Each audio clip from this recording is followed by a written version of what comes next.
She will never sit at this table. Park Soo-yeon's voice sliced through the dining hall, her cold eyes fixed on Naomi. She'll never be family. The sooner she leaves, the sooner you can get back to your real life, Jin-woo. Naomi's heart shattered. 20 pairs of eyes watched from around the elegant table, waiting for her humiliation to be complete. Jin-woo stood so abruptly his chair crashed backwards. His face transformed into something deadly. This was Seoul's most feared mafia boss, and everyone at the table knew it. "You're right about one thing, he said, voice lethal and quiet. Naomi doesn't belong at this table." Naomi felt tears spill over. He was choosing them. But Jin-woo walked straight to her, wiped her tears, and pulled her to stand. "Because she sits at the head of it." "What are you talking about?" his mother demanded.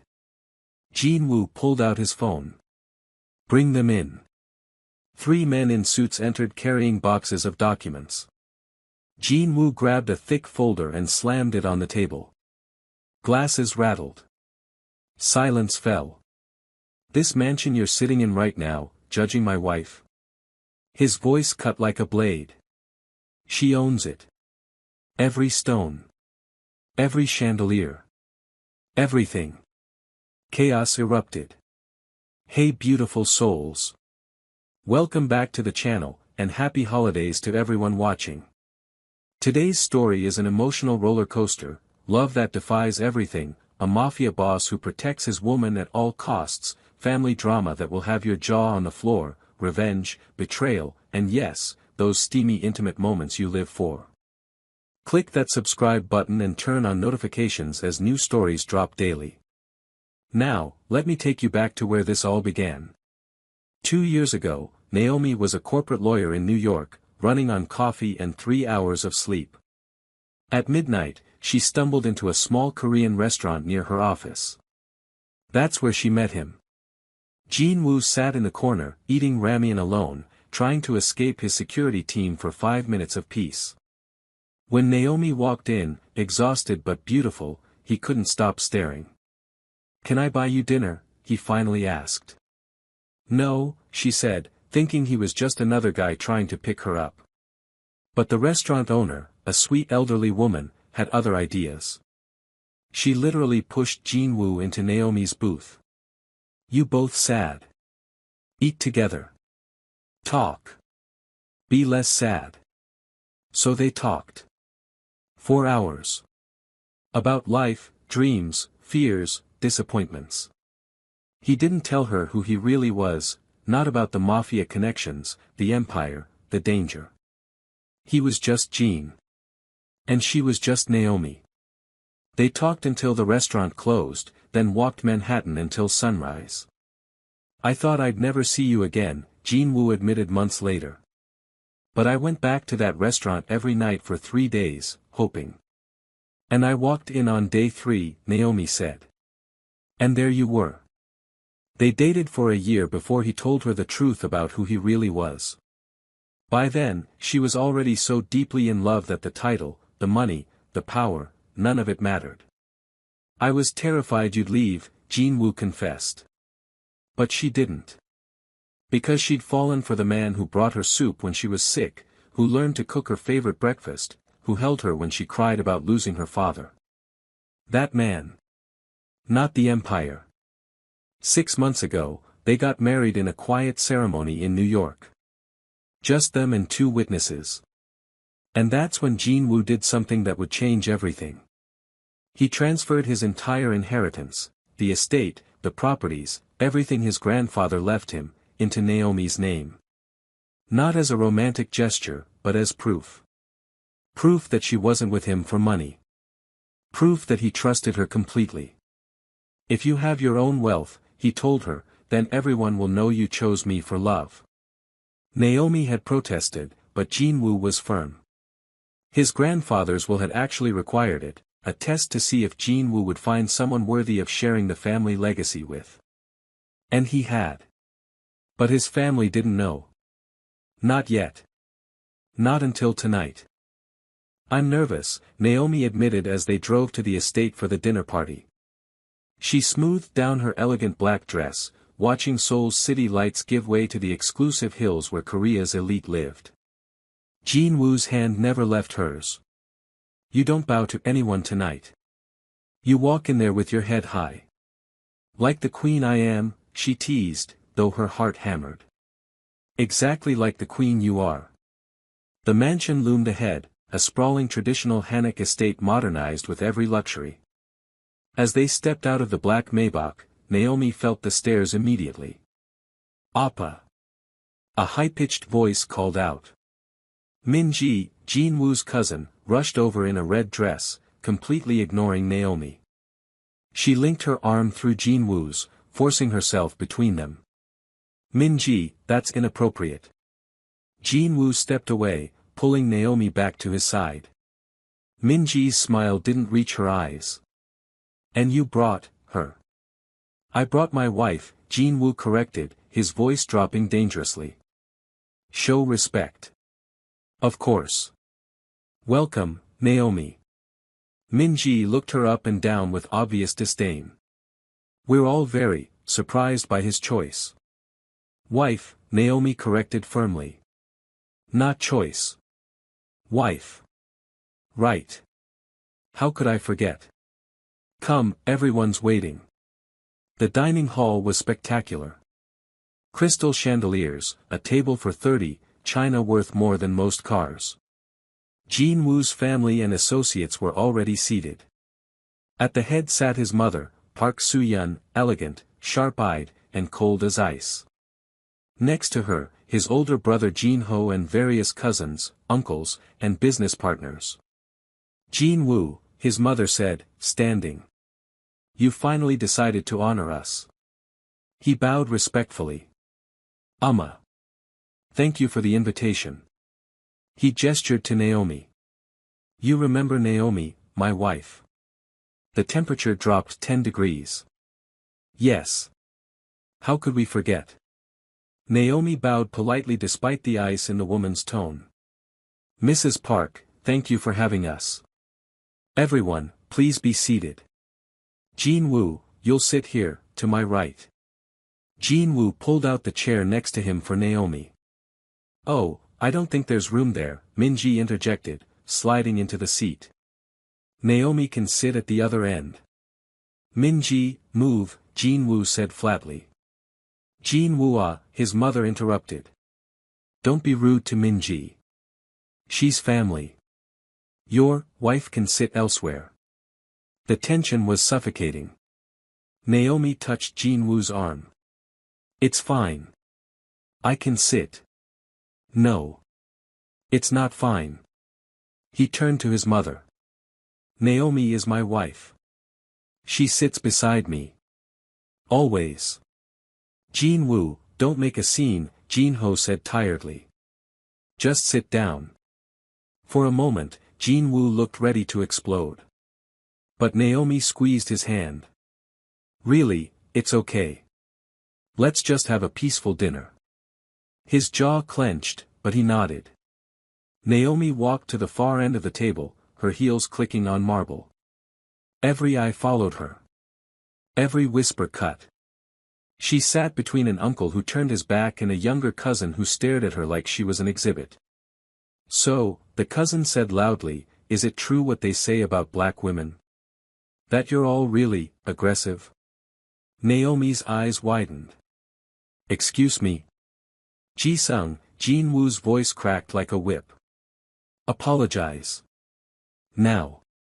I was just curious, Ji-sung said innocently. I've never met a black person before. Your curiosity is racism, Naomi said calmly, though her hands trembled. I'm not here to educate you. Such an attitude, an aunt murmured. No respect. She doesn't understand our culture, another added. Jin Woo stood abruptly, chair scraping. Enough. Sit down, his mother commanded. We're about to eat. The servers brought course after course. Conversation flowed around Naomi, but no one addressed her. She was invisible. A ghost. Except she wasn't. She felt every judgment, every contemptuous look. So Jin-woo, his mother said, Min-ji has been doing wonderful work with the company. Smart, loyal, understands our culture and values. That's good, Jin-woo said tightly, his eyes constantly drifting to Naomi at the other end. She'd make an excellent partner for you, Soo-yeon continued. In business, of course. And perhaps more, if you came to your senses. Naomi's fork paused halfway to her mouth. I have a wife, Jin-woo said dangerously. A mistake that can be corrected, his mother said dismissively. Divorce her. Pay her off. She clearly married you for money anyway. These foreign women, they see a rich Korean man and... Mrs. Park, Naomi's voice rang out clearly from the end of the table, surprising everyone including herself. I married your son because I love him. Money had nothing to do with it. The table fell silent. Oh, how noble, Min-ji said sarcastically. The fact that he's a billionaire was just a coincidence, I'm sure. I had my own career, my own money before I met Jin-woo, Naomi said, her voice steady.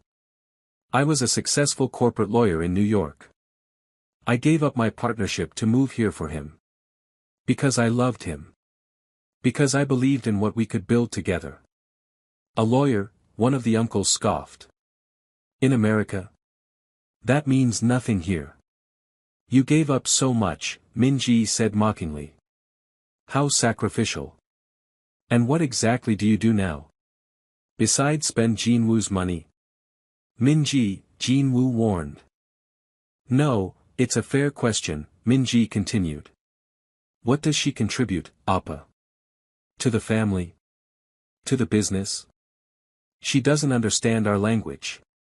I'm learning Korean, Naomi interjected. She doesn't understand our culture, our traditions. She doesn't fit in. Look at her. Look around this table, Appa. She doesn't belong here. That's enough. Jin-woo's voice boomed through the hall. It's the truth and everyone here knows it, his brother Jin-ho added. You married her in some impulsive fit, probably because she was exotic and different. But this is your real life, Jin-woo. This family, this business, this world. She can't be part of it. Naomi felt tears prickling her eyes, but she refused to let them fall. She wouldn't give them the satisfaction. You want to know what I think? Soo-yeon said, setting down her chopsticks with a definitive click. I think that black woman will never sit at our table. Not really. She can physically be here, but she'll never be one of us. She'll never be family. And the sooner she realizes that and leaves, the sooner you can get back to your real life, Jin-woo. The words hung in the air like poison. Jin-woo stood so abruptly his chair fell backwards. His face was a mask of cold fury that Naomi had only seen once before, when a rival gang had tried to ambush them. This was the face of a man who controlled an empire through fear and respect. You're right about one thing, he said, his voice deadly quiet. Everyone leaned forward to hear him. Naomi doesn't belong at this table. Naomi's heart shattered. She felt the tears she'd been holding back start to fall. Jin-woo walked down the length of the table toward her, every step purposeful. But instead of continuing past her toward the door, he held out his hand. Because she sits at the head of it. Confused murmurs rippled around the table. What are you talking about? His mother demanded. Jin-woo pulled Naomi to her feet, wiping her tears with his thumbs. I'm so sorry, he whispered to her.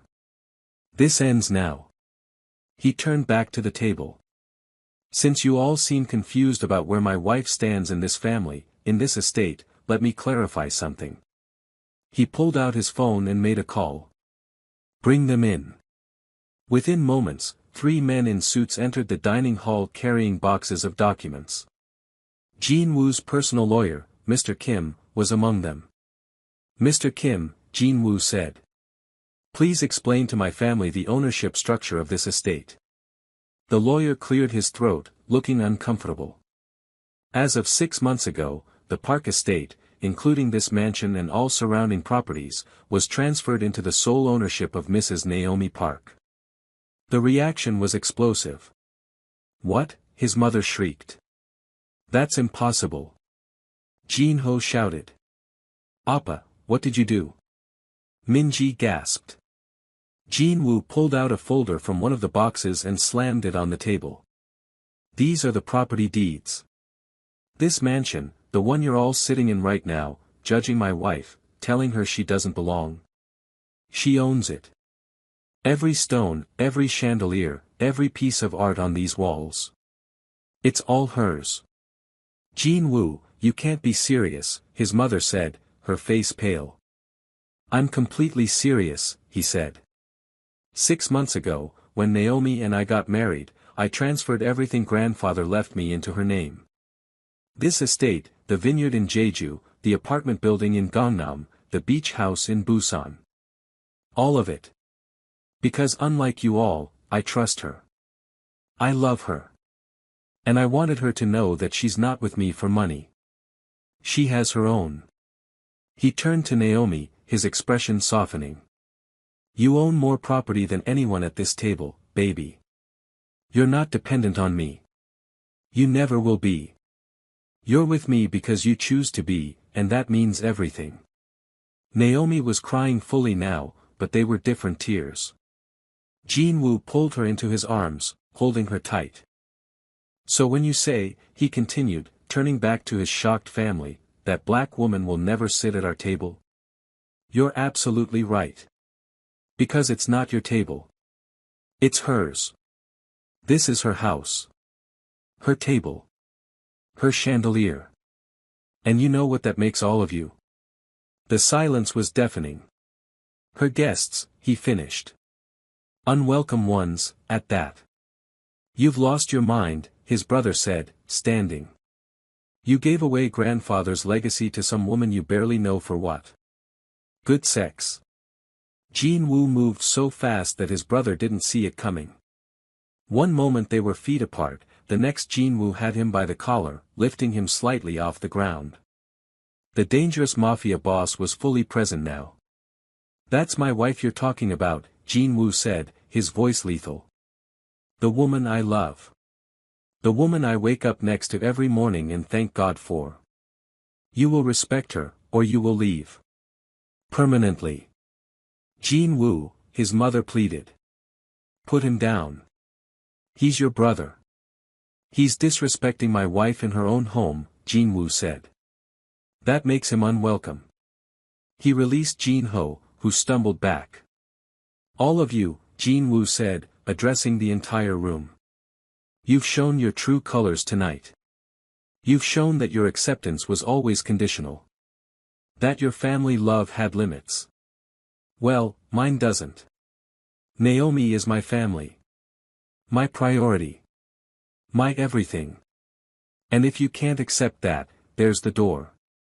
"You're choosing her over your entire family?" his mother asked, tears in her eyes now. "You're making me choose," Jin-woo corrected. "And yes, I choose her. Every time.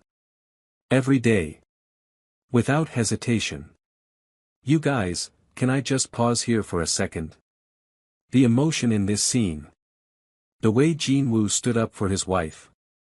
If you're loving this story so far, please don't forget to hit that subscribe button and turn on notifications so you never miss any of our dramatic love stories. Drop a like on this video if you're Team Naomi and Jin-woo, and comment below what you would do in this situation. Would you stay and fight, or walk away? Let me know. Now, back to the story because things are about to get even more intense. "This is insane," Min-ji said, standing. "Jin-woo, you can't just." "I can," he interrupted. "And I did. Mr. Kim, please read the next document." The lawyer pulled out another paper. "This is a letter from the late Mr. Park Dae-young, Jin-woo's grandfather, written before his death. He specified that the estate should go to Jin-woo with one condition, that it be transferred to his spouse upon marriage as a test of character and love." "Grandfather wanted this?" Soo-yeon whispered. "He did," Jin-woo confirmed. He told me before he died that a man who truly loves doesn't hold power over his partner. He shares it. He trusted me to find someone worthy of sharing this legacy with, and I did. Naomi is more worthy than any of you. We're your blood, an aunt protested. And you've used that as an excuse to be cruel, Jinwoo shot back. Blood doesn't give you the right to abuse, to demean, to dehumanize. Naomi has been nothing but respectful to all of you, and you've treated her like dirt from day one. Because she's not one of us, his mother cried. She's different. She doesn't understand our ways. No, Jinwoo said more gently. She's different because she's kind. She's different because she sees people for who they are, not what they can do for her. She's different because she loved me before she knew about any of this wealth. When we met in New York, she didn't know who I was. She just knew Jinwoo, the man. Not the boss. Not the heir. Just me. He pulled Naomi closer. And that woman, that beautiful, intelligent, compassionate woman, fell in love with who I am at my core. Can any of you say you love me like that? Or do you just love what I represent? What I can give you? The question hung in the air, unanswered. Naomi finally found her voice. I never wanted this, she said quietly. I never wanted to come between Jinwoo and his family. I tried to tell him from the beginning that this would be hard, that people wouldn't accept us. But he insisted that love was enough. She looked at Jinwoo with such profound love that several people at the table looked away, uncomfortable with the intimacy of the moment. And you know what? Naomi continued. He was right. Love is enough. Not your approval. Not your acceptance. Just his love. That's all I need. But Jinwoo needs his family, Soo-yeon said desperately. The business, the connections, I have everything I need, Jinwoo interrupted. Naomi is my family. And we'll build our own legacy. Together. So that's it? Jinho asked bitterly. You're just cutting us all off. No, Jinwoo said. You're cutting yourselves off. I'm giving you a choice right now. Accept Naomi as my wife, treat her with the respect she deserves, or leave this house and don't come back until you can. You can't kick us out of the family estate, an uncle protested. It's not the family estate anymore, Jinwoo reminded him. It's Naomi's estate. And I'm fairly certain she doesn't want people who've been cruel to her living here. All eyes turned to Naomi. This was her moment. She could be petty, could throw them all out, could exact revenge for every snide comment, every dirty look, every moment they'd made her feel less than. But that wasn't who she was. I don't want to be the reason this family falls apart, Naomi said slowly. Despite how you've treated me, I know Jinwoo loves you. And because I love him, I want him to have his family in his life. She straightened her shoulders, channeling every ounce of strength she had. But I will not be disrespected in my own home. I will not be relegated to corners and treated as less than. If you stay for dinner, you will treat me as an equal. As Jinwoo's wife. As the owner of this house. If you can't do that, then yes, I'm asking you to leave.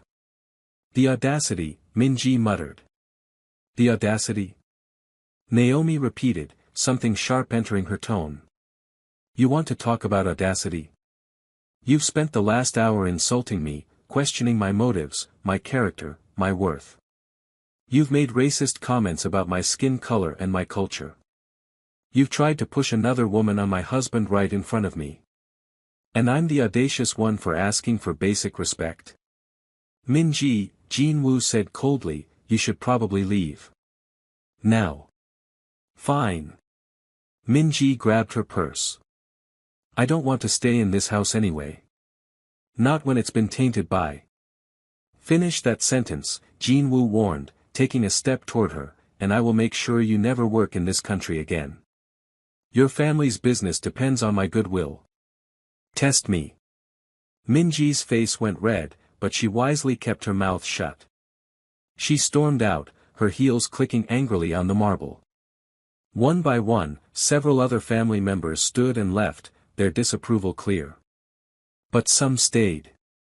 Jin-woo's youngest cousin, a college student named Hannah, stood up and walked down to where Naomi and Jin-woo stood. "I'm sorry," she said, bowing deeply to Naomi. "I'm so sorry for how we treated you. It was wrong. You didn't deserve any of that." Naomi was surprised. "Thank you, Hannah. Can I ask you something?" Hannah said nervously. "Of course. How did you and Appa meet?" Everyone's been so focused on being angry about the marriage that no one ever asked about the love story. Naomi smiled, the first genuine smile since entering the house. She looked at Jin-woo. "You want to tell it, or should I?" "You tell it," he said, wrapping an arm around her waist. "You tell it better." They returned to the table, but this time, Jin-woo seated Naomi at the head, in his grandfather's old chair. He stood behind her, hands on her shoulders. "It was 2 years ago," Naomi began. "I was in New York, working on a huge case. I was exhausted, running on coffee and 3 hours of sleep. It was almost midnight, and I stopped at this little Korean restaurant near my office that was still open. I was in New York for business," Jin-woo continued. "Sitting in that same restaurant, trying to get away from my associates for 5 minutes of peace. He was sitting in the corner, eating ramen and looking absolutely miserable," Naomi said with a laugh. "You were beautiful," Jin-woo said softly. "Even exhausted and stressed. You walked in like you owned the place. I couldn't stop staring." "He was staring so hard that I thought something was wrong with me," Naomi said. "I checked to make sure I didn't have food on my face. I finally worked up the courage to talk to her," Jin-woo said. "Asked if I could buy her dinner. And I said no," Naomi said. "Because I thought he was just some guy trying to pick me up. But then the restaurant owner, this sweet elderly woman, decided to play matchmaker," Jin-woo said. "She literally pushed him into my booth," Naomi laughed. "Just shoved him right in across from me and said, 'You both sad. Eat together. Talk. Be less sad.' Even Soo-yeon cracked a small smile at that. So we talked," Naomi continued. 4 hours. About everything. Life, dreams, disappointments, fears. He didn't tell me who he really was, what he did. He was just Jean. And I was just Naomi. She told me about her case," Jin-woo said. "This pro bono work she was doing for a family being evicted. How she was fighting this huge corporation on her own time. And he told me about feeling trapped by expectations," Naomi said. "About wanting to be good but being born into something complicated. We talked until the restaurant closed," Jin-woo said. "And then we walked around Manhattan until sunrise. We didn't kiss that night," Naomi said. "Didn't even exchange numbers. I thought I'd lost her," Jin-woo admitted. "Thought it was just one perfect night I'd remember forever. But then, 3 days later, I walked into that same restaurant," Naomi said. "And there he was. I'd been going back every night," Jin-woo said. "Hoping she'd come back. We dated for a year before he told me who he really was," Naomi said.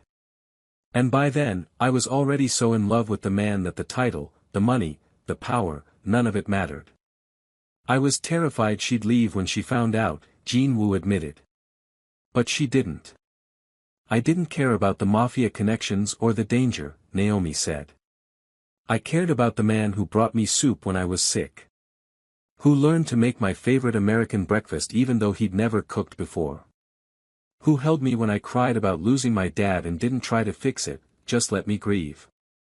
She reached up and squeezed Jin-woo's hand on her shoulder. "That's who I married," she said, looking around the table at the remaining family members. "Not a bank account. Not a name. A man who sees me, who values me, who loves me exactly as I am." There was a long silence.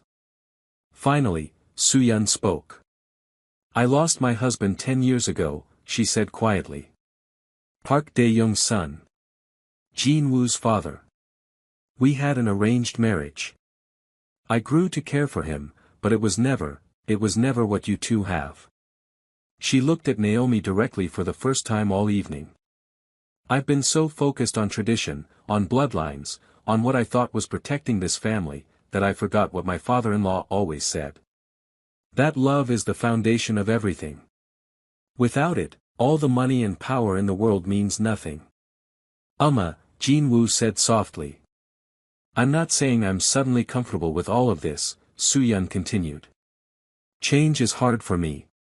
But I can see how you look at her, Jin-woo. Like she's your whole world. And that's how your grandfather looked at your grandmother. That's real love. She stood and walked slowly to where Naomi sat. Naomi's heart pounded as the elegant older woman approached. Soo-yeon extended her hand. May I try again? I'm Park Soo-yeon.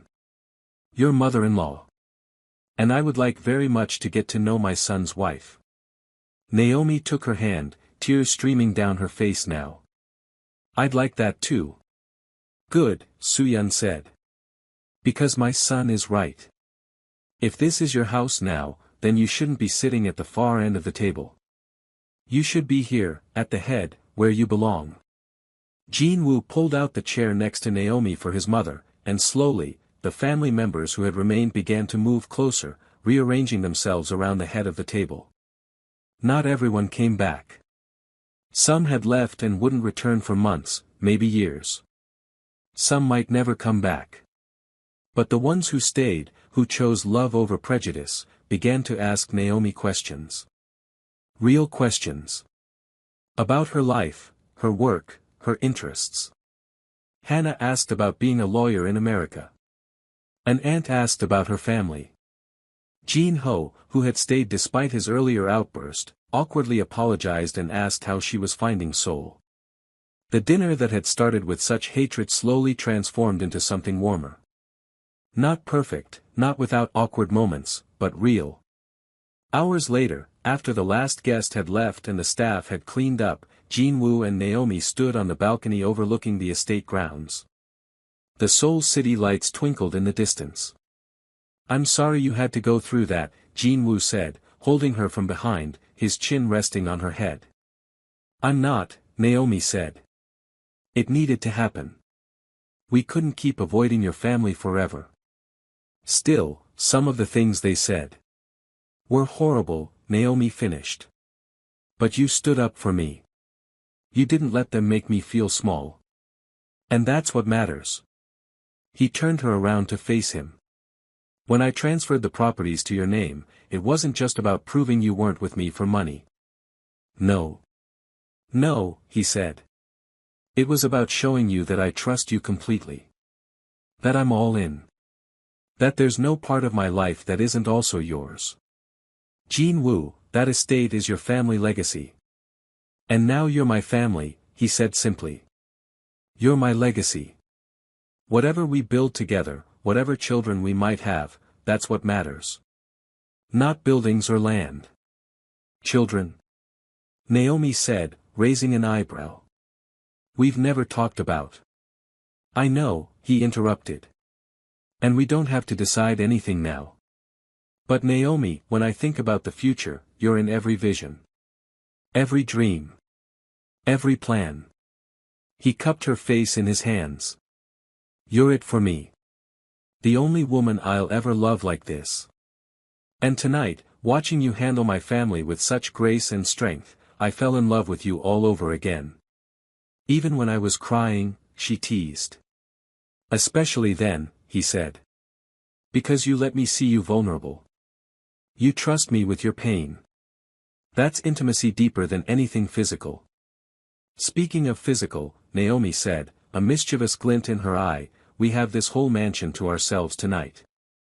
Jin-woo grinned, that dangerous, sexy smile that made her knees weak. Mrs. Park, are you suggesting something inappropriate? I'm suggesting, she said, walking backwards toward the bedroom, pulling him by his tie, that we christen every room in this house. Starting with the master bedroom.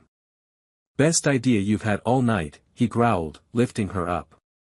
She wrapped her legs around his waist as he carried her inside, kicking the door closed behind them. He laid her gently on the bed, hovering over her. I love you, he whispered. Sarangi. With everything I am. I love you too, she whispered back. Show me. And he did, worshipping every inch of her, taking his time, making sure she felt cherished and adored. Their lovemaking was slow and intense, a reaffirmation of everything they'd declared to his family. A claiming and a surrender all at once. Later, wrapped in each other's arms, sweaty and satisfied, Naomi traced patterns on his chest. Thank you, she said softly. For what? For fighting for us. For not making me feel like I have to compete with your family for your love. You never have to compete, he said firmly. You've already won. You won my heart the moment you laughed at my terrible joke in that New York restaurant. It was a terrible joke, she agreed with a laugh. But you laughed anyway. Because you were so earnestly trying to make me smile, she said. How could I not fall for that? They lay in comfortable silence for a while, just breathing together. What happens now? Naomi asked. With your family? Now, we live our lives, Jin-woo said. Some of them will come around fully. Some might not. But we're not responsible for their choices. We're only responsible for our own. And what choice are you making? To love you, he said simply. Every day, in every way. To build a life with you that's full of joy and passion and meaning. To show you, every single day, that you're the best decision I ever made. Pretty sure I'm the one who got lucky, Naomi said. No, Jin-woo said, kissing her forehead. We both did. We found each other in a city of millions, against all odds. That's not luck. That's destiny. 3 months later, Naomi stood in the same dining hall, but everything was different. She was hosting a charity gala for the legal aid foundation she'd started to help international families navigating Korean immigration law. The hall was filled with people from all walks of life, Korean dignitaries, international ambassadors, expatriates, and yes, some of Jin-woo's family. Soo-yeon had become one of the foundation's biggest supporters, using her social connections to bring in donations and awareness. Hannah volunteered as a translator. Even Jin-ho had contributed a substantial amount and brought his business partners. Min-ji and several others who'd walked out still hadn't reconciled with them, but Naomi had made peace with that. You couldn't force people to grow. You look stunning, Jin-woo whispered, coming up behind her in the crowd. She wore a gorgeous gold gown that shimmered when she moved. You clean up pretty well yourself, she said, admiring him in his tuxedo. Dance with me? The hostess shouldn't abandon her guests, Naomi protested. 5 minutes, Jin-woo insisted, pulling her to the dance floor. As they swayed to the music, Naomi looked around the room. Can you believe this? 6 months ago, your family didn't want me in this house. Now I'm hosting a fundraiser here. I can believe it, Jin-woo said. Because you're extraordinary. You turned pain into purpose. You could have walked away from Korea, from my family, from all of this. But instead, you chose to bloom where you were planted. Bloom where I was planted, Naomi repeated. I like that. My grandfather used to say it, Jin-woo said. He was a gardener at heart. Said the most beautiful flowers were the ones that grew in difficult soil. Am I a flower in this metaphor? You're a whole garden, Jin-woo said. Beautiful, thriving, bringing life to everything around you. You're so poetic tonight, Naomi teased. What's gotten into you? Jin-woo stopped dancing. Right there, in the middle of the dance floor, in front of hundreds of people, he got down on one knee. Jin-woo, we're already married, Naomi said, confused. I know, he said, pulling out a ring box. But our first wedding was rushed, in New York, with just us and 2 witnesses. You deserved more. You deserved romance and family and celebration. He opened the box to reveal a stunning diamond ring surrounded by smaller stones. Naomi Park, will you marry me again? Will you let me give you the wedding you deserved? The celebration where all our loved ones can witness how much I adore you. Naomi was crying again, but these were happy tears. Yes, she said. 1,000 times yes. The room erupted in applause as Jin-woo slipped the ring on her finger and stood to kiss her. Cameras flashed, people cheered, and for a moment, Naomi felt like the luckiest woman in the world. Not because of the ring, or the mansion, or the money. But because of the man who loved her enough to fight the world for her. If you're still watching, I just want to say thank you so much for sticking with this story. What an emotional journey, right? Naomi and Jin-woo showed us that real love isn't about perfection, it's about choosing each other every single day, even when it's hard. If this story touched your heart, please give this video a thumbs up, subscribe if you haven't already, and drop a comment telling me your favorite part. Did you love the confrontation scene? The romantic moments? Jin-woo's grand gesture at the end? Let me know. And share this video with someone who loves a good romance story. Trust me, they'll thank you for it.